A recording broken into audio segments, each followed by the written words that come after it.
Now, this is one of those two-way table questions, and I quite like two-way tables because they're a bit like a sort of a puzzle, like the kind that you kind of get in the newspapers or in magazines and things.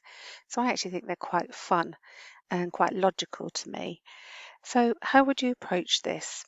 Well, first of all, you need to complete the two-way table so that we have all the information in there that we need. Now, when you're looking at the two-way tables and thinking, right, what can I start with first? You can only start with either a row or a column where one piece of data is missing.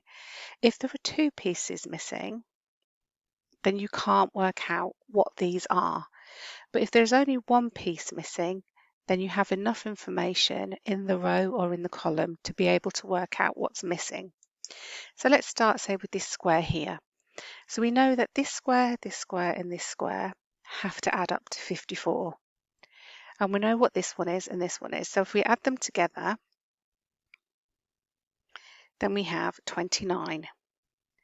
So we know we have to add something to the 29 to make it 54. Okay, so we need to add to that, we need to add 25 to 29 to make 54. So that would be 25. And that row all now adds up to 54.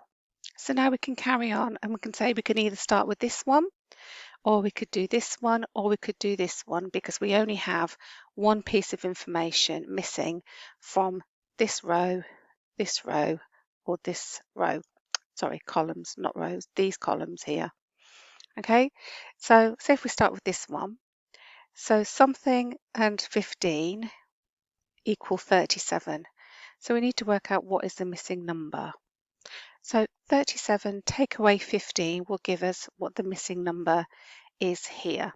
Okay, so that would be 22. So 15 add 22 equals 37. Okay, so now we can either fill this one in or either of these two, because we now have enough information. So something add 54 equals 100, so that's going to be 46. And we can also check that this works, because this, and this should also add up to 46, which they do. And now we can work out these.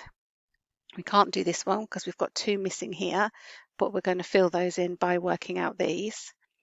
So 14 add 16 would be 30, and 25 add 8 would be 33. And we can check that that is correct, because if we add all these up, that should equal 100. So 37 add 33 equals 70, and add 30 equals 100. So we know we filled our table in correctly. Now the next part of the question says that a child or one child is picked at random. What is the probability that child walked?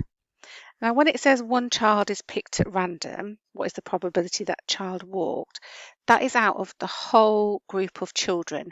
So it's not saying it was a boy and it's not saying it was a girl, out of all the people who were surveyed. So we have 100 people who were surveyed, and we want to know how many of those children walked. So it doesn't matter if they were a boy or if they were a girl, we just want to know how many children walked. So this is the total number of children who walked is 37, because this is the total walk column, whereas this is the total boy and girl row. And we have 100 children. So we know that the probability that a child walked is 37 out of 100. Okay, and that's the probability for that one. Now the next one says a girl is picked at random. What is the probability that girl did not walk? Now that is putting a condition on the person who was picked. So it is saying you're looking at the girls only. Okay, so you're not looking at everybody in the sample, you're looking at the girls only. It's a condition that it was a girl who is picked. So the total number of girls is 46. So it's not out of everybody who was questioned, because that's boys and girls. It's only out of the girls. And out of the girls, now you can do it two ways. You can either do the probability that they walked given that they were a girl. Remember that given sign? So the number of girls who walked was 22 out of 46. But that is the probability that they walked. So the probability that they didn't walk would be 1 minus 22 over 46. And that would equal 24 over 46. And you could simplify that down. The other way that you could do it is add these two up. So we have 8 out of 46 and we have 16 out of 46. So they went by car or another form of transport. If we add those both up, we still get 24 out of 46. So either way, working out the probability that they did walk and taking it away from 1, or adding up the probabilities of the other options will still give us the same answer.